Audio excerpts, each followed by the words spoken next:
ਵਾਹਿਗੁਰੂ ਜੀ ਕਾ ਖਾਲਸਾ ਵਾਹਿਗੁਰੂ ਜੀ ਕੀ ਫਤਿਹ। ਅਕਾਲ ਪੁਰਖ ਵਾਹਿਗੁਰੂ ਜੀ ਨੇ ਇਸ ਮਨੁੱਖਤਾ ਤੇ ਮਹਾਨ ਬਖਸ਼ਿਸ਼ ਕੀਤੀ ਜਦੋਂ ਇਸ ਸੰਸਾਰ ਦੀ ਲੁਕਾਈ ਦੀ ਦੁਨੀਆ ਦੀ ਫਰਿਆਦ ਸੁਣ ਕੇ ਗੁਰੂ ਨਾਨਕ ਸਾਹਿਬ ਜੀ ਇਸ ਜਗਤ ਵਿੱਚ ਆਏ। ਸਤਿਗੁਰੂ ਨਾਨਕ ਸਾਹਿਬ ਜੀ ਮਹਾਰਾਜ ਨੇ ਆਪਣੇ ਇਸ ਸਮਾਜ ਦਾ ਪੂਰਨ ਤੌਰ ਤੇ ਮੁਲਾਂਕਣ ਕੀਤਾ ਜੋ ਰਾਜਨੀਤਿਕ ਤੌਰ ਤੇ, ਸਮਾਜਿਕ ਤੌਰ ਤੇ, ਆਰਥਿਕ ਤੌਰ ਤੇ ਜਾਂ ਹਰ ਪੱਖ ਤੋਂ ਡਿੱਗਿਆ ਹੋਇਆ ਨਿੱਘਰ ਚੁੱਕਾ ਸਮਾਜ ਸੀ।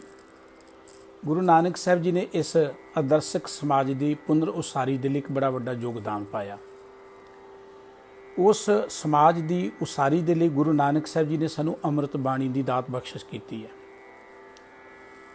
ਕੇਵਲ ਪੰਜਾਬ ਦੇ ਲੋਕਾਂ ਦੇ ਹੀ ਨਹੀਂ, ਸਗੋਂ ਧਰਤੀ ਦੇ ਇਹਨਾਂ ਲੋਕਾਂ ਦੇ ਵੱਡੇ ਭਾਗ ਨੇ ਕਿ ਗੁਰੂ ਨਾਨਕ ਸਾਹਿਬ ਜੀ ਮਹਾਰਾਜ ਨੇ ਸਾਡੇ ਤੇ ਮਹਾਨ ਗੁਰੂ ਸਾਹਿਬ ਨੇ ਬਖਸ਼ਿਸ਼ ਕੀਤੀ ਜੋ ਅੰਮ੍ਰਿਤ ਬਾਣੀ ਦੀ ਦਾਤ ਦਿੱਤੀ ਹੈ, ਜੋ ਸਾਡੀ ਜ਼ਿੰਦਗੀ ਅੰਦਰ ਇੱਕ ਨਵੀਂ ਸ਼ਖਸੀਅਤ ਦੀ ਉਸਾਰੀ ਕਰਦੀ ਹੈ। ਗੁਰੂ ਨਾਨਕ ਸਾਹਿਬ ਜੀ ਦੀ ਅੰਮ੍ਰਿਤ ਬਾਣੀ ਜਾਂ ਗੁਰੂ ਗ੍ਰੰਥ ਸਾਹਿਬ ਜੀ ਦੀ ਪਵਿੱਤਰ ਬਾਣੀ ਤੁਸੀਂ ਪੜ੍ਹੋਗੇ, ਕਈ ਪੱਖਾਂ ਤੋਂ ਬਾਣੀ ਸਤਿਗੁਰੂ ਜੀ ਨੇ ਬਖਸ਼ਿਸ਼ ਕੀਤੀ ਹੈ, ਕਈ ਪੱਖਾਂ ਤੋਂ ਸਾਨੂੰ ਗਿਆਨ ਸਤਿਗੁਰੂ ਜੀ ਨੇ ਦਿੱਤਾ ਹੈ। ਬੜੀ ਖੁਸ਼ੀ ਹੋਈ ਹੈ ਕਿ ਕਲਕੱਤੇ ਦੇ ਸਿੱਖ ਫੋਰਮ ਕਲਕੱਤਾ ਦੇ ਉਦਮੀ ਗੁਰਮੁਖ ਉਤਸ਼ਾਹੀ ਵੀਰਾਂ ਵੱਲੋਂ ਪਿਛਲੇ ਸਮੇਂ ਜਦੋਂ ਲਾਕਡਾਊਨ ਸ਼ੁਰੂ ਹੋਇਆ ਸੀ, ਉਦੋਂ ਤੋਂ ਗੁਰਬਾਣੀ ਦੀ ਸੰਥਾ ਵਿਚਾਰ ਸ਼ੁਰੂ ਹੋਈ, ਜਿੱਥੇ ਨਿਤਨੇਮ ਦੀ ਬਾਣੀ ਵਿਚਾਰੀ ਇਹਨਾਂ ਵੀਰਾਂ ਨੇ ਰਲ ਕੇ ਸਾਰੀ ਸੰਗਤ ਦੇ ਨਾਲ। ਫਿਰ ਗੁਰੂ ਗ੍ਰੰਥ ਸਾਹਿਬ ਜੀ ਦੀ ਅੰਮ੍ਰਿਤ ਬਾਣੀ ਦੀ ਵਿਚਾਰ ਅੱਗੇ ਸ਼ੁਰੂ ਕੀਤੀ। ਅਸੀਂ ਰੋਜ਼ ਜਦੋਂ ਅਰਦਾਸ ਕਰਦੇ ਹਾਂ ਨਾ, ਇੱਕ ਬਚਨ ਕਹਿੰਦੇ, ਸ੍ਰੀ ਗੁਰੂ ਗ੍ਰੰਥ ਸਾਹਿਬ ਜੀ ਦੇ ਪਾਠ, ਦਰਸ਼ਨ, ਦੀਦਾਰ ਦਾ ਧਿਆਨ ਧਰ ਕੇ ਬੋਲੋ ਜੀ ਵਾਹਿਗੁਰੂ। ਗੁਰੂ ਗ੍ਰੰਥ ਸਾਹਿਬ ਜੀ ਦਾ ਪਾਠ ਤੇ ਆਪਾਂ ਸਾਰੇ ਕਰਦੇ ਹਾਂ, ਕੋਈ ਨਿਤਨੇਮ ਕਰਦਾ ਹੈ, ਕੋਈ ਗੁਰੂ ਸਾਹਿਬ ਜੀ ਦਾ ਮੁੱਖ ਵਾਕ ਲੈਂਦਾ ਹੈ, ਜੋ ਗੁਰੂ ਸਾਹਿਬ ਜੀ ਦਾ ਸਹਿਜ ਪਾਠ ਕਰਦਾ ਹੈ। ਪਾਠ ਬਹੁਤ ਸਾਰੇ ਲੋਕ ਕਰਦੇ ਨੇ, ਭਾਗਾਂ ਵਾਲੇ ਨੇ, ਸਤਿਕਾਰਯੋਗ ਨੇ। ਪਾਠ ਤੋਂ ਅੱਗੇ ਹੁੰਦਾ ਦਰਸ਼ਨ। ਦਰਸ਼ਨ ਸਾਰੇ ਨਹੀਂ ਕਰਦੇ, ਇਹ ਠੀਕ ਹੈ, ਅਸੀਂ ਸਮਝਦੇ ਹਾਂ ਕਿ ਅੱਖਾਂ ਨਾਲ ਗੁਰੂ ਸਾਹਿਬ ਜੀ ਦੇ ਦਰਸ਼ਨ ਕਰ ਲਏ, ਇਹ ਦਰਸ਼ਨ ਨੇ, ਪਰ ਗੁਰਬਾਣੀ ਨੇ ਇਹ ਦਰਸ਼ਨ ਨਹੀਂ ਮੰਨੇ।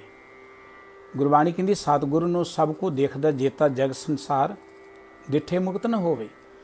ਕੇਵਲ ਇਹਨਾਂ ਅੱਖਾਂ ਨਾਲ ਦੇਖਿਆ ਮਨੁੱਖ ਨੂੰ ਮੁਕਤੀ ਨਹੀਂ ਮਿਲਦੀ, ਚਿਰ ਸ਼ਬਦ ਨਾ ਧਰੇ ਪਿਆਰ। ਜਿੰਨਾ ਚਿਰ ਸ਼ਬਦ ਨਾਲ ਵੀ ਪਿਆਰ ਨਹੀਂ ਬਣਦਾ, ਸ਼ਬਦ ਦੀ ਵਿਚਾਰ ਨਹੀਂ ਕਰਦੇ। ਗੁਰੂ ਸਾਹਿਬ ਜੀ ਦੇ ਦਰਸ਼ਨ ਕੀ ਨੇ? ਗੁਰੂ ਸਾਹਿਬ ਜੀ ਦੇ ਦਰਸ਼ਨ ਨੇ ਕਿ ਸਾਨੂੰ ਇਹ ਪਤਾ ਲੱਗੇ ਕਿ ਗੁਰੂ ਗ੍ਰੰਥ ਸਾਹਿਬ ਜੀ ਵਿੱਚ ਕਿੰਨੀਆਂ ਬਾਣੀਆਂ ਨੇ, ਗੁਰੂ ਗ੍ਰੰਥ ਸਾਹਿਬ ਜੀ ਵਿੱਚ ਕਿੰਨੇ ਰਾਗਾਂ 'ਚ ਬਾਣੀ ਹੈ, ਗੁਰੂ ਗ੍ਰੰਥ ਸਾਹਿਬ ਜੀ ਕਿੰਨੇ ਗੁਰੂ ਸਾਹਿਬਾਂ ਦੀ ਬਾਣੀ ਹੈ, ਕਿੰਨੇ ਭਗਤਾਂ ਦੀ ਬਾਣੀ ਹੈ, ਗੁਰੂ ਗ੍ਰੰਥ ਸਾਹਿਬ ਜੀ ਸਾਹਿਤਕ ਪੱਖ ਤੋਂ ਕਿੰਨੀਆਂ ਸਤਿਗੁਰੂ ਜੀ ਨੇ ਵੰਨਗੀਆਂ ਗੁਰਬਾਣੀ 'ਚ ਵਰਤੀਆਂ ਨੇ, ਗੁਰੂ ਸਾਹਿਬ ਜੀ ਦਾ ਅੰਦਰੂਨੀ ਸਿਸਟਮ ਕੀ ਹੈ। ਇਹ ਨੇ ਗੁਰੂ ਸਾਹਿਬ ਜੀ ਦੇ ਦਰਸ਼ਨ। ਇਹਦੋਂ ਅੱਗੇ ਦੀਦਾਰ ਦੀ ਗੱਲ ਆਉਂਦੀ ਹੈ। ਦੀਦਾਰ ਤੇ ਬਹੁਤ ਅੱਗੇ ਨੇ, ਭਾਗਾਂ ਵਾਲਿਆਂ ਨੂੰ ਮਿਲਦੇ ਨੇ। ਗੁਰਬਾਣੀ ਨੇ ਜੋ ਸਾਨੂੰ ਆਤਮਿਕ ਤੌਰ ਤੇ ਗਿਆਨ ਦਿੱਤਾ ਹੈ, ਸੋਝੀ ਦਿੱਤੀ ਹੈ, ਉਸ ਰਹੱਸ ਨੂੰ ਸਮਝ ਕੇ ਉਸ ਅਵਸਥਾ ਜਦੋਂ ਅਸੀਂ ਪਹੁੰਚਦੇ, ਉਹ ਨੇ ਗੁਰੂ ਸਾਹਿਬ ਜੀ ਦੇ ਦੀਦਾਰ। ਇਹ ਗੁਰਸਿੱਖ ਵੀਰ ਆਪ ਵੀ ਤੇ ਸੰਗਤ ਨੂੰ ਗੁਰੂ ਸਾਹਿਬ ਜੀ ਦੇ ਦਰਸ਼ਨ ਕਰਾ ਰਹੇ ਨੇ। ਤੁਸੀਂ ਦੇਖਿਆ ਨਿਤਨੇਮ ਦੀ ਬਾਣੀ ਸੰਪੂਰਨ ਹੋਈ, ਫਿਰ ਸਤਿਗੁਰੂ ਜੀ ਦੀ ਬਾਣੀ ਅੱਗੇ ਰਾਗਾਂ 'ਚ ਸ਼ੁਰੂ ਹੋ ਗਈ। ਜਦੋਂ ਗੁਰਬਾਣੀ ਪੜ੍ਹੋਗੇ, ਸਤਿਗੁਰੂ ਜੀ ਨੇ ਰਾਗਾਂ 'ਚ ਬਾਣੀ ਉਚਾਰਨ ਕੀਤੀ। ਪਹਿਲਾਂ ਸ੍ਰੀ ਰਾਗ ਹੈ, ਫਿਰ ਮਾਝ ਰਾਗ ਹੈ, ਫਿਰ ਗੌੜੀ ਰਾਗ ਹੈ। ਰਾਗਾਂ ਦੇ ਵਿੱਚ ਵੀ ਸਤਿਗੁਰੂ ਜੀ ਨੇ ਤਰਤੀਬ ਰੱਖੀ। ਪਹਿਲਾਂ ਗੁਰੂ ਨਾਨਕ ਸਾਹਿਬ ਜੀ ਦੀ ਅੰਮ੍ਰਿਤ ਬਾਣੀ ਹੈ, ਫਿਰ ਸਾਹਿਬ ਗੁਰੂ ਅਮਰਦਾਸ ਜੀ ਦੀ, ਗੁਰੂ ਰਾਮਦਾਸ ਜੀ ਦੀ, ਇਵੇਂ ਤਰਤੀਬ ਹੈ। ਪਹਿਲਾਂ ਸਤਿਗੁਰੂ ਜੀ ਨੇ ਸ਼ਬਦ ਉਚਾਰਨ ਕੀਤੇ ਨੇ, ਫਿਰ ਅਸ਼ਟਪਦੀਆਂ ਨੇ, ਫਿਰ ਸ਼ੰਤ ਨੇ, ਫਿਰ ਉਚੇਚੀਆਂ ਬਾਣੀਆਂ ਨੇ, ਫਿਰ ਸਤਿਗੁਰੂ ਜੀ ਨੇ ਵਾਰਾਂ ਉਚਾਰਨ ਕੀਤੀਆਂ ਨੇ, ਫਿਰ ਸਤਿਗੁਰੂ ਜੀ ਨੇ ਭਗਤਾਂ ਦੀ ਬਾਣੀ ਰੱਖੀ ਹੈ। ਅਖੀਰ ਤੇ ਜਾ ਕੇ ਸਤਿਗੁਰੂ ਜੀ ਨੇ ਰਾਗਾਂ ਤੋਂ ਮੁਕਤ ਬਾਣੀ ਵੀ ਰੱਖੀ ਹੈ। ਇਹ ਜਿਹੜੀ ਪਵਿੱਤਰ ਬਾਣੀ ਸਤਿਗੁਰੂ ਜੀ ਦੀ ਹੈ, ਆਪ ਜੀ ਨੇ ਗੁਰੂ ਨਾਨਕ ਸਾਹਿਬ ਜੀ ਦੇ ਪਵਿੱਤਰ ਸ਼ਬਦਾਂ ਦੀ ਵਿਚਾਰ ਕੀਤੀ ਹੈ। ਗੁਰੂ ਨਾਨਕ ਸਾਹਿਬ ਜੀ ਦੀ ਬਾਣੀ ਅਥਾਹ ਹੈ। ਗੁਰੂ ਸਾਹਿਬ ਜੀ ਨੇ ਗੁਰਬਾਣੀ 'ਚ ਕਈ ਪੱਖਾਂ ਨੂੰ ਛੋਹਿਆ ਹੈ। ਸਮਾਜਿਕ ਪੱਖ ਦੀ ਵੀ ਗੱਲ ਕੀਤੀ ਹੈ, ਰਾਜਨੀਤਿਕ ਪੱਖ ਦੀ ਵੀ ਸਤਿਗੁਰੂ ਜੀ ਨੇ ਗੱਲ ਕੀਤੀ ਹੈ, ਆਰਥਿਕ ਤੌਰ ਤੇ ਮਨੁੱਖ ਦੀ ਕਈ ਮੁਸ਼ਕਲਾਂ ਨੂੰ ਸਤਿਗੁਰੂ ਜੀ ਨੇ ਸੁਲਝਾਉਣ ਦਾ ਯਤਨ ਕੀਤਾ ਹੈ। ਕਿਸ ਵੀ ਪੱਖ ਤੋਂ ਤੁਸੀਂ ਚਾਹੋਗੇ ਗੁਰਬਾਣੀ, ਜਦੋਂ ਤੁਸੀਂ ਗੁਰੂ ਕੇ ਦਰਸ਼ਨ ਕਰੋਗੇ, ਤੁਹਾਨੂੰ ਪਤਾ ਲੱਗੇਗਾ ਕਿ ਗੁਰਬਾਣੀ ਮਨੁੱਖ ਨੂੰ ਇੱਕ ਮੁਕੰਮਲ ਜੀਵਨ ਜਾਚ ਪ੍ਰਦਾਨ ਕਰਦੀ ਹੈ। ਇਤਿਹਾਸਕ ਪੱਖ ਤੋਂ ਸਤਿਗੁਰੂ ਜੀ ਨੇ ਬੜੀਆਂ ਕ੍ਰਾਂਤੀਕਾਰੀ ਗੱਲਾਂ, ਇਨਕਲਾਬੀ ਗੱਲਾਂ ਕਹੀਆਂ ਨੇ। ਬਾਬਰ ਬਾਣੀ ਨੂੰ ਪੜ੍ਹੋਗੇ ਤੁਹਾਨੂੰ ਪਤਾ ਲੱਗੇਗਾ। ਇਸੇ ਤਰੀਕੇ ਨਾਲ ਰਾਜਤੰਤਰ ਨੂੰ ਸਤਿਗੁਰੂ ਜੀ ਨੇ ਕਿਵੇਂ, ਉਸ ਵੇਲੇ ਦਾ ਜੋ ਰਾਜਤੰਤਰ ਸੀ ਉਹਨੂੰ ਕਿਵੇਂ ਉਧੇੜਿਆ ਸਤਿਗੁਰੂ ਜੀ ਨੇ। ਰਾਜੇਸ਼ੀ ਮੁਕੱਦਮ ਕੁੱਤੇ ਜਾਇ ਗਾਇਨ ਬੈਠੇ ਸੁੱਤੇ। ਸ੍ਰੀ ਰਾਗ ਪ੍ਰਥਮ ਰਾਗ ਹੈ ਗੁਰੂ ਗ੍ਰੰਥ ਸਾਹਿਬ ਜੀ ਵਿੱਚ, ਤੇ ਸ੍ਰੀ ਰਾਗ ਵਿੱਚ ਸਤਿਗੁਰੂ ਜੀ ਦੇ ਪਹਿਲੇ 33 ਸ਼ਬਦ ਅੰਕਿਤ ਨੇ। ਜਦੋਂ ਇਹਨਾਂ ਸ਼ਬਦਾਂ ਨੂੰ ਆਪਾਂ ਪੜ੍ਹਦੇ ਹਾਂ ਨਾ, ਇਹ ਸ਼ਬਦ ਨਰੋਲ ਸਤਿਗੁਰੂ ਜੀ ਨੇ ਮਨੁੱਖ ਨੂੰ ਜੀਵਨ ਜਾਚ ਦੱਸੀ। ਅਰੰਭਤਾ ਇੱਥੋਂ ਹੁੰਦੀ ਕਿ ਮੋਤੀ ਤਾਂ ਮੰਦਰ ਉਸਰੇ ਰਤਨੀ ਤਾਂ ਹੋਏ ਜੜਾਓ, ਕਸਤੂਰ ਕੁੰਗੂ ਅਗਰ ਚੰਦਨ ਲੀਪ ਆਵੇ ਚਾਓ, ਮਾ ਦੇਖ ਭੂਲਾਂ ਵਿਸਰੇ ਤੇ ਰਚਿਤ ਨਾ ਆਵੇ ਨਾਓ। ਸਤਿਗੁਰੂ ਜੀ ਨੇ ਕਿਹਾ ਕਿ ਹਰ ਬਿਨ ਜੀਓ ਜਲ ਬਲ ਜਾਓ। ਮਨੁੱਖ ਭਾਵੇਂ ਬਾਹਰੋਂ ਮੋਤੀਆਂ ਜੜਤ ਮਹੱਲ ਚ ਰਹਿੰਦਾ ਹੋਏ, ਸਾਰੀਆਂ ਉਹਦੇ ਕੋਲ ਸੁੱਖ ਸਹੂਲਤਾਂ ਮੌਜ ਮੇਲੇ ਹੋਣ, ਉਹਦੇ ਕੋਲ ਰਾਜ ਗੱਦੀ ਹੋਏ, ਹੁਕਮ ਚੱਲਦਾ ਹੋਏ, ਇੱਥੇ ਬਸ ਨਹੀਂ ਉਹਦੇ ਕੋਲ ਰਿੱਧੀਆਂ ਸਿੱਧੀਆਂ ਹੋਣ, ਜੋ ਚਾਹੇ ਉਹ ਕਰਦਾ ਰਹੇ, ਪਰ ਜੇ ਵਾਹਿਗੁਰੂ ਜੀ ਦੇ ਪਿਆਰ 'ਚ ਨਹੀਂ ਜੁੜਿਆ ਤੇ ਅੰਦਰੋਂ ਸੜ ਜਾਏਗਾ। ਸਤਿਗੁਰੂ ਜੀ ਨੇ ਨਾਮ ਦੀ ਗੱਲ ਕੀਤੀ ਹੈ, ਅਸੀਂ ਜਿਉਣਾ ਕਿਵੇਂ ਇਹ ਗੱਲ ਕੀਤੀ ਹੈ। ਸਤਿਗੁਰੂ ਜੀ ਨੇ ਸਾਨੂੰ ਇੱਥੇ ਵਣਜਾਰੇ ਦੱਸ ਕੇ ਕਿ ਆਪਾਂ ਨਾਮ ਦਾ ਵਣਜ ਕਰਨ ਦੇ ਲਈ ਆਏ ਹਾਂ। ਸਤਿਗੁਰੂ ਜੀ ਨੇ ਵਾਹਿਗੁਰੂ ਜੀ ਦੀ ਨਦਰ ਨੂੰ ਪ੍ਰਾਪਤ ਕਰਨ ਦੀ ਗੱਲ ਕੀਤੀ ਹੈ। ਸਤਿਗੁਰੂ ਜੀ ਨੇ ਇਹ ਵੀ ਸਾਨੂੰ ਅਖੀਰ ਤੱਕ ਪ੍ਰੇਰਣਾ ਕੀਤੀ ਕਿ ਇਹ ਜਿਹੜੀ ਮਾਇਆ ਹੈ ਨਾ, ਇਹਨੂੰ ਤੁਸੀਂ ਛੱਡ ਨਹੀਂ ਸਕਦੇ। ਅਛਲ ਛਲਾਈ ਨਹਿ ਛਲੇ ਨਹਿ ਘਾਉ ਘਟਾਰਾ ਕਰ ਸਕੇ, ਇਹਨੂੰ ਛਲਿਆ ਨਹੀਂ ਜਾ ਸਕਦਾ, ਇਹਨੂੰ ਕਿਸੇ ਚੀਜ਼ ਦੇ ਨਾਲ ਆਪਾਂ ਘਟ ਨਹੀਂ ਸਕਦੇ। ਇਹ ਤੇ ਵਾਹਿਗੁਰੂ ਜੀ ਦੀ ਬਖਸ਼ਿਸ਼ ਸਦਕਾ ਇਹਦੇ ਤੇ ਆਪਾਂ ਜਿੱਤ ਪ੍ਰਾਪਤ ਕਰਨੀ ਹੈ। ਉਹ ਕੀ ਪੋਥੀ ਪ੍ਰਾਣ ਕਮਾਈਏ, ਪਉ ਵੱਟੀਏ ਤਨ ਪਾਈਏ, ਸੱਚ ਬੂਝਣ ਆਣ ਜਲਾਈਏ, ਇਹ ਤੇਲ ਦੀਵਾ ਇਉਂ ਜਲੇ, ਘਰ ਚਾਨਣ ਸਾਹਿਬ ਤੋਂ ਮਿਲੇ।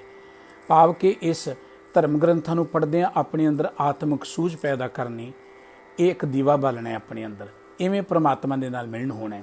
ਤੇ ਨਾਲ ਸਤਿਗੁਰੂ ਜੀ ਨੇ ਗਿਆਨਤਾ ਵਿੱਚ ਦੁਨੀਆ ਸੇਵ ਕਮਾਈ ਤਾਂ ਦਰਗੇ ਬੈਸ ਨ ਪਾਈਏ। ਤੁਸੀਂ ਇਸ ਜਗਤ ਵਿੱਚ ਰਹਿੰਦਿਆਂ ਮਨੁੱਖਤਾ ਦੀ ਸੇਵਾ ਕਰੋਗੇ ਤਾਂ ਤੁਸੀਂ ਪ੍ਰਮਾਤਮਾ ਦੀ ਦਰਗਾਹ 'ਚ ਮਾਣ ਪ੍ਰਾਪਤ ਕਰ ਸਕੋਗੇ। ਸਤਿਗੁਰੂ ਜੀ ਨੇ ਇਹਨਾਂ ਪਵਿੱਤਰ ਸ਼ਬਦਾਂ ਦਾ ਨਹੀਂ ਅਸੀਂ ਜਗਤ ਵਿੱਚ ਜਿਉਣਾ ਕਿਵੇਂ ਹੈ, ਮੋਹ ਮਾਇਆ ਤੋਂ ਉੱਚਣਾ, ਉੱਚੇ ਉੱਤੇ ਕਿਵੇਂ ਉੱਠਣਾ ਹੈ, ਰੱਬ ਦੀ ਨਦਰ ਨੂੰ ਕਿਵੇਂ ਪ੍ਰਾਪਤ ਕਰਨਾ ਹੈ, ਇਹ ਜ਼ਿੰਦਗੀ 'ਚ ਖਾਣਾ ਕਿਵੇਂ ਹੈ। ਬਾਬਾ ਹੋਰ ਖਾਣਾ ਖੁਸ਼ੀ ਖਵਾਰ, ਜਿਤ ਖਾਦੇ ਤਨ ਪੀੜੇ ਮਨ ਮੇ ਚੱਲੇ ਵਿਕਾਰ। ਸਾਡਾ ਕਲਚਰ ਕਿਹੋ ਜਿਹਾ ਹੋਣਾ ਚਾਹੀਦਾ, ਸਾਡਾ ਸਰੀਰਕ ਜੀਵਨ ਕਿਹੋ ਜਿਹਾ ਹੋਣਾ ਚਾਹੀਦਾ, ਸਾਡਾ ਖਾਣਾ ਪੀਣਾ ਕਿਹੋ ਜਿਹਾ ਹੋਣਾ ਚਾਹੀਦਾ। ਗੁਰਬਾਣੀ ਨੇ ਭਰਪੂਰ, ਸਤਿਗੁਰੂ ਜੀ ਨੇ ਇਹਨਾਂ 33 ਸ਼ਬਦਾਂ ਦੇ ਨੇ ਬਹੁਤ ਵੱਡਾ ਗਿਆਨ ਸਾਨੂੰ ਬਖਸ਼ਿਸ਼ ਕੀਤਾ ਹੈ। ਗੁਰੂ ਕਾ ਇੱਕ ਇੱਕ ਸ਼ਬਦ ਜਿਹੜਾ ਉਹ ਦਰਅਸਲ ਇਵੇਂ ਕਹਿ ਲਓ ਜਿਵੇਂ ਕੁੱਜੇ 'ਚ ਸਮੁੰਦਰ ਨਹੀਂ ਬੰਦ ਕੀਤਾ ਹੁੰਦਾ। ਇਹਨਾਂ 33 ਸ਼ਬਦਾਂ ਨੂੰ ਵੀ ਤੁਸੀਂ ਪਿਆਰ ਦੇ ਨਾਲ ਪੜ੍ਹ ਕੇ ਵਿਚਾਰੋਗੇ ਨਾ, ਤੁਹਾਨੂੰ ਜੀਵਨ ਦਾ ਬਹੁਤ ਵੱਡਾ ਗਿਆਨ ਮਿਲ ਜਾਏਗਾ। ਜਿੱਥੇ ਇਹ ਸ਼ਬਦ ਸਤਿਗੁਰੂ ਜੀ ਦੇ ਬੜੇ ਗਿਆਨ ਭਰਪੂਰ ਨੇ, ਉੱਥੇ ਕਿਉਂਕਿ ਜਦੋਂ ਅਸੀਂ ਬਾਣੀ ਪੜ੍ਹਦੇ ਹਾਂ ਬੜੇ ਹੀ ਅਹਿਮ ਗੱਲਾਂ ਪੜ੍ਹਨ ਵਿੱਚ, ਗੁਰੂ ਕੇ ਦਰਸ਼ਨ ਦਾ ਅਰਥ ਹੈ ਕਿ ਗੁਰੂ ਸਾਹਿਬ ਜੀ ਦੇ ਅੰਦਰ ਜੋ ਘੁੰਡੀਆਂ ਨੇ ਉਹਨਾਂ ਨੂੰ ਸਮਝਣਾ। ਜਦੋਂ ਸ਼ੁਰੂ ਹੁੰਦਾ ਹੈ ਸਤਿਗੁਰੂ ਜੀ ਦਾ ਸਿਰਾਗ ਮਹਿਲਾ ਪਹਿਲਾ, ਲਫ਼ਜ਼ ਮਹਿਲਾ ਹੈ, ਕਈ ਵੀਰ ਮਹੱਲਾ ਕਹਿੰਦੇ ਨੇ, ਚਲੋ ਉਹ ਉਹਨਾਂ ਦਾ ਆਪਣਾ ਗਿਆਨ ਹੈ। ਮਹਿਲਾ ਸ਼ਬਦ ਗੁਰਬਾਣੀ ਵਿੱਚ ਸਤਿਗੁਰੂ ਜੀ ਨੇ ਵਰਤਿਆ, ਮਹਿਲ ਨਸਖਣ ਰਹਿ ਗਏ, ਏਕ ਮਹਿਲ ਤੂੰ ਹੋਏ ਅਫਾਰੋ, ਏਕ ਮਹਿਲ ਗੁਰਬਾਨੂ। ਮਹੱਲਾ ਸ਼ਬਦ ਇੱਦਾਂ ਕਹਿੰਦੇ ਨੇ ਕਿਉਂਕਿ ਘਰ ਲਫ਼ਜ਼ ਵਰਤਿਆ, ਕਹਿੰਦੇ ਜੀ ਘਰ ਨੇ ਤੇ ਨਾਲ ਮਹੱਲਾ ਹੁੰਦਾ ਹੈ। ਪਰ ਕਈ ਥਾਂ ਤੇ ਜਾ ਕੇ ਮਹੱਲਾ ਲੱਲੇ ਨੂੰ ਕੰਨਾ ਨਹੀਂ ਹੈ, ਲੱਲਾ ਕੰਨੇ ਤੋਂ ਰਹਿਤ ਹੈ, ਉੱਥੇ ਮਹੱਲ ਥੋੜ੍ਹਾ ਕਵਾਂਗੇ। ਜਦੋਂ ਮਹੱਲ ਕਵਾਂਗੇ ਫਿਰ ਮਹੱਲੇ ਨਾਲੋਂ ਇਹ ਵੱਖਰਾ ਹੋ ਜਾਏਗਾ। ਘਰ ਅਰਥ ਕੱਲਾ ਗੁਰੂ ਸਾਹਿਬਾਂ ਦੇ ਸ਼ਬਦਾਂ ਨਾਲ ਨਹੀਂ ਆਇਆ ਜਿਹੜਾ ਅਸੀਂ ਘਰ ਕਰਕੇ ਨੂੰ ਮਹੱਲਾ ਕੀਏ। ਘਰ ਤਾਂ ਭਗਤਾਂ ਦੇ ਸ਼ਬਦਾਂ ਵਿੱਚ ਵੀ ਜਾ ਕੇ ਆਇਆ, ਫਿਰ ਉੱਥੇ ਆਪਾਂ ਮਹੱਲਾ ਕਿਹੜਾ ਵਰਤਾਂਗੇ। ਦਰਅਸਲ ਮਹਿਲ ਦਾ ਅਰਥ ਹੈ ਅਸਥਾਨ, ਜਿੱਥੇ ਪ੍ਰਮਾਤਮਾ ਪ੍ਰਕਾਸ਼ਮਾਨ ਹੁੰਦਾ ਹੈ। ਮਹਿਲ ਪਹਿਲਾ, ਮਹਿਲ ਦੂਜਾ, ਮਹਿਲ ਤੀਜਾ। ਮਹਿਲ ਦਾ ਅਰਥ ਇੱਥੇ ਇਸਤਰੀ ਨਹੀਂ ਹੈ, ਇਸਤਰੀ ਹੁੰਦਾ ਤੇ ਮਹਿਲ ਪੰਜਵੀਂ ਹੋਣਾ ਸੀ। ਸੋ ਮਹਿਲ ਦਾ ਅਰਥ ਉਹ ਅਸਥਾਨ ਜਿੱਥੇ ਰੱਬ ਪ੍ਰਕਾਸ਼ਮਾਨ ਹੈ। ਜਦੋਂ ਅਸੀਂ ਕਹਿੰਦੇ ਮਹਿਲਾ ਪਹਿਲਾ, ਮਹਿਲੇ ਪਹਿਲੇ ਦਾ ਅਰਥ ਹੈ ਕਿ ਉਹ ਅਸਥਾਨ ਜਿੱਥੇ ਗੁਰੂ ਨਾਨਕ ਸਾਹਿਬ ਜੀ ਮਹਾਰਾਜ ਦੇ ਰੂਪ 'ਚ ਪ੍ਰਮਾਤਮਾ ਬੈਠਾ ਹੈ। ਦੂਜਾ, ਤੀਜਾ, ਚੌਥਾ, ਇਸ ਤਰੀਕੇ ਦੇ ਨਾਲ ਸਤਿਗੁਰੂ ਜੀ ਨੇ ਮਹਿਲ ਤੇ ਮਹੱਲਾ ਸ਼ਬਦ ਵਰਤੇ ਹੈ। ਮਹਿਲ ਦਾ ਅਰਥ ਵੀ ਅਸਥਾਨ ਹੈ, ਮਹਿਲਾ ਦਾ ਅਰਥ ਵੀ ਅਸਥਾਨ ਹੈ। ਨਾਲ ਘਰ ਸ਼ਬਦ ਵਰਤੇ ਹੈ। ਜਿੱਥੇ ਸਤਿਗੁਰੂ ਜੀ ਨੇ ਮਹਿਲਾ ਪਹਿਲਾ ਲਿਖਿਆ ਹੈ, ਇੱਕ ਲਿਖਿਆ ਹੋਇਆ ਗਿਣਤੀ ਦਾ, ਉਹਦੇ ਨਾਲ ਸਤਿਗੁਰੂ ਜੀ ਨੇ ਉਚੇਚੇ ਤੌਰ ਤੇ ਪਹਿਲਾ ਲਿਖ ਦਿੱਤਾ, ਪੱਪਾ ਹਾਹੇ ਨੂੰ ਸਿਆਰੀ ਲੱਲੇ ਨੂੰ ਕੰਨਾ ਪਹਿਲਾ। ਪਹਿਲਾ ਦਰਕੇ ਇਹਨੂੰ ਪਹਿਲਾ ਬੋਲਣਾ ਹੈ, ਇਹਨੂੰ ਇੱਕ ਨਹੀਂ ਬੋਲਣਾ। ਦੂਜਾ ਨਾਲ ਸੰਕੇਤ ਦਿੱਤਾ, ਦੂਜਾ ਬੋਲਣਾ, ਇਹਨੂੰ ਦੋ ਨਹੀਂ ਬੋਲਣਾ। ਤੀਜਾ ਲਿਖ ਦਿੱਤਾ, ਇਹਨੂੰ ਤਿੰਨ ਨਹੀਂ ਬੋਲਣਾ, ਤੀਜਾ ਬੋਲਣਾ। ਇਸੇ ਤਰੀਕੇ ਨਾਲ ਘਰ ਦੂਜਾ, ਘਰ ਪਹਿਲਾ। ਸਤਿਗੁਰੂ ਜੀ ਨੇ ਜਿੱਥੇ ਇਹ ਨਾਲ ਸਤਿਗੁਰੂ ਜੀ ਨੇ ਸਾਨੂੰ ਸਮਝਾਇਆ ਹੈ ਕਿ ਆਪਾਂ ਉਚਾਰਨ ਕਿਵੇਂ ਕਰਨਾ ਹੈ। ਇਵੇਂ ਤੁਸੀਂ ਦੇਖੋਗੇ ਜਿਤਨੇ ਤੁਸੀਂ ਸ਼ਬਦ ਪੜ੍ਹਦੇ ਜਾਓਗੇ ਨਾਲ ਗਿਣਤੀ ਹੈ। ਜਿਵੇਂ ਪਹਿਲਾ ਸ਼ਬਦ ਪੜ੍ਹਿਆ ਉਹਦੇ 4 ਬੰਦ ਨੇ ਸ਼ਬਦ ਦੇ, ਤੇ 4 ਬੰਦਾਂ ਦੀ ਗਿਣਤੀ ਹੈ। ਇੱਕ ਹੈ, ਫਿਰ ਹਾਉ ਵਾਲਾ ਹੈ, ਫਿਰ 2 ਹੈ, 3 ਹੈ, 4, ਤੇ ਅਖੀਰ ਤੇ ਜਦੋਂ ਮੁੱਕਿਆ ਫਿਰ ਇੱਕ ਸ਼ਬਦ ਲਿਖ ਦਿੱਤਾ। ਦੂਜੇ ਸ਼ਬਦ ਤੋਂ ਬਾਅਦ ਸ਼ਬਦ ਮੁੱਕਿਆ ਫਿਰ 2 ਲਿਖਤਾ, ਫਿਰ 3 ਲਿਖ ਦਿੱਤਾ, 4 ਲਿਖਤਾ। ਜਿੱਥੇ ਜਾ ਕੇ ਗੁਰੂ ਨਾਨਕ ਸਾਹਿਬ ਜੀ ਦੇ ਸ਼ਬਦ ਸੰਪੂਰਨ ਹੁੰਦੇ ਨੇ, ਫਿਰ ਗੁਰੂ ਅਮਰਦਾਸ ਜੀ ਦੀ ਪਵਿੱਤਰ ਬਾਣੀ ਸ਼ੁਰੂ ਹੁੰਦੀ ਹੈ। ਫਿਰ ਤੁਸੀਂ ਦੇਖੋਗੇ ਜਦੋਂ ਗੁਰੂ ਅਮਰਦਾਸ ਜੀ ਦਾ ਪਹਿਲਾ ਸ਼ਬਦ ਮੁੱਕ ਗਿਆ ਤੇ ਜਿੰਨੀ ਗਿਣਤੀ, ਜਿਵੇਂ 33 ਸ਼ਬਦ ਨੇ ਗੁਰੂ ਨਾਨਕ ਸਾਹਿਬ ਜੀ ਦੇ, 33 ਤੋਂ ਪਹਿਲਾਂ ਸਤਿਗੁਰੂ ਜੀ ਨੇ ਉਹ 4 ਬੰਦਾਂ ਦਾ ਜੇ ਸ਼ਬਦ ਹੈ 4 ਜਾਂ 8 ਦਾ 8 ਲਿਖ ਕੇ ਫਿਰ 33 ਲਿਖਿਆ। ਇਹ ਉਹਦੇ ਪਹਿਲਾਂ 4 ਤੋਂ ਬਾਅਦ 1 ਲਿਖਿਆ, ਫਿਰ 33 ਲਿਖਿਆ। ਭਾਵ ਕਿ ਸਤਿਗੁਰੂ ਜੀ ਨੇ ਗੁਰੂ ਅਮਰਦਾਸ ਜੀ ਦਾ ਸ਼ਬਦ 1 ਤੇ 33 ਸ਼ਬਦ ਗੁਰੂ ਨਾਨਕ ਸਾਹਿਬ ਜੀ ਦੇ, ਫਿਰ ਦੂਜੇ ਸ਼ਬਦ ਤੇ 2, ਫਿਰ 33, ਇਦਾਂ ਕਰਦੇ ਕਰਦੇ ਫਿਰ ਸਤਿਗੁਰੂ ਜੀ ਨੇ ਗੁਰੂ ਰਾਮਦਾਸ ਜੀ ਦੇ ਸ਼ਬਦ ਨਾਲ ਅੰਕਿਤ ਕਰ ਦਿੱਤੇ। ਗੁਰੂ ਰਾਮਦਾਸ ਜੀ ਦੇ ਸ਼ਬਦ ਦੀ ਗਿਣਤੀ ਕਰਕੇ ਫਿਰ ਗੁਰੂ ਅਮਰਦਾਸ ਜੀ ਦੇ ਸ਼ਬਦਾਂ ਦੀ ਗਿਣਤੀ ਲਿਖੀ ਹੈ, ਫਿਰ ਗੁਰੂ ਨਾਨਕ ਸਾਹਿਬ ਜੀ ਦੇ ਸ਼ਬਦਾਂ ਦੀ ਗਿਣਤੀ ਲਿਖੀ ਹੈ। ਇਸ ਤਰੀਕੇ ਨਾਲ ਫਿਰ ਜੋੜ ਲਿਖਤਾ ਕਿੰਨੇ ਸ਼ਬਦ ਨੇ। ਇੱਕ ਬਹੁਤ ਵਧੀਆ ਸਤਿਗੁਰੂ ਜੀ ਨੇ ਗੁਰਬਾਣੀ 'ਚ ਇੱਕ ਲਾਗ ਲਗਾਇਆ ਹੋਇਆ ਹੈ। ਜੇ ਆਪਾਂ ਗਿਆਨ ਨਾਲ ਪੜ੍ਹਾਂਗੇ ਸਾਨੂੰ ਪਤਾ ਲੱਗੇਗਾ ਕਿ ਗੁਰੂ ਗ੍ਰੰਥ ਸਾਹਿਬ ਜੀ ਦੀ ਸੰਪਾਦਨਾ ਇੱਕ ਬਹੁਤ ਵੱਡਾ ਕਾਰਜ ਸੀ ਜਦੋਂ ਸਤਿਗੁਰੂ ਜੀ ਨੇ ਕੀਤਾ। ਸੋ ਇਹ ਸਾਰੇ ਜਿਹੜੇ ਅੱਖਰ ਨੇ ਇਹਨਾਂ ਨੂੰ ਸਮਝਣ ਦੀ ਲੋੜ ਹੈ। ਇਹੀ ਗੁਰੂ ਸਾਹਿਬ ਜੀ ਦੇ ਦਰਸ਼ਨ ਦੀਦਾਰ ਨੇ।